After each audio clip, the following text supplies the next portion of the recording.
अब देखिए, इसी के बारे में मैं अभी कहा, आप लोग नहीं थे, लेकिन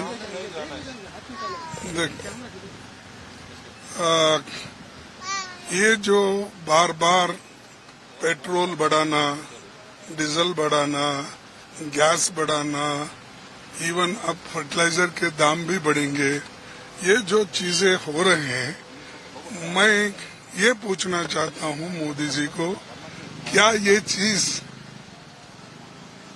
नहीं होंगे? आपने नहीं सोचा?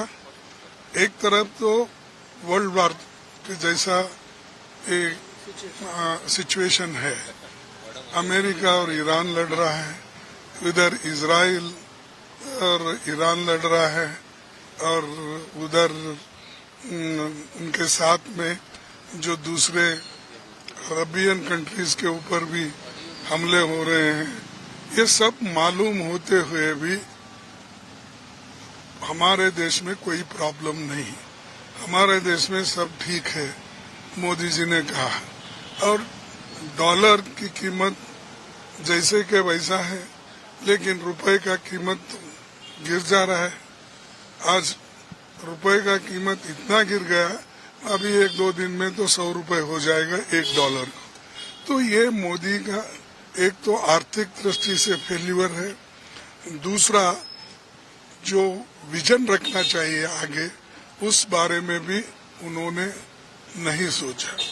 और सारे खुद ही बोलते हैं कोई फॉरेन कंट्री नहीं जाना, वो जाना, और उन्होंने अभी 5 कंट्री का चक्कर मार के आ रहे हैं।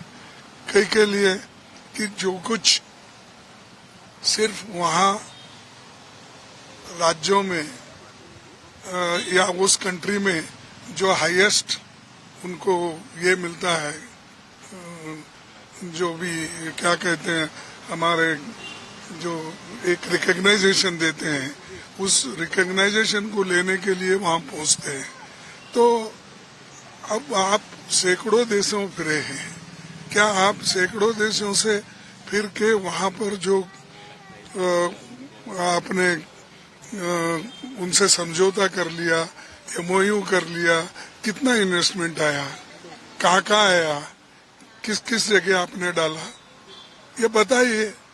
उधर वो नहीं बताते, लेकिन कंट्रीज को, सब कंट्रीज को जाके फिर के आने का, और वहाँ पर यहाँ जो इन्फ्लेशन है, अनएम्प्लॉयमेंट है, और पेट्रोल डीजल के दाम बढ़ रहे हैं, इसको सप्रेस करने के लिए फॉरेन कंट्रीज को जाके वहाँ से तकरीर करना, और वहाँ से बात करके लोगों को समझाने की कोशिश करते हैं।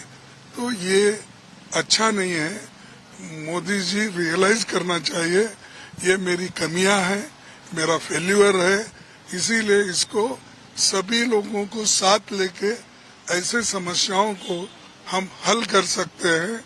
जब तक उनके मन में नहीं आएगा, जब तक अहंकार उनका जैसे का वैसा रहेगा, तो देश की परिस्थिति भी ऐसे ही रहेगी। फॉरेन पॉलिसी की मिस्टेक हो रही है सर, जिस तरह नहीं, सब देखो, फॉरेन पॉलिसी एक ही नहीं, economic policy, foreign policy, internal जो भी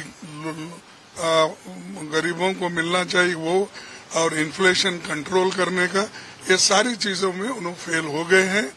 और उनके अभी नेतृत्व अगर ऐसा ही रहा तो देश को बहुत बड़ा मुश्किल है।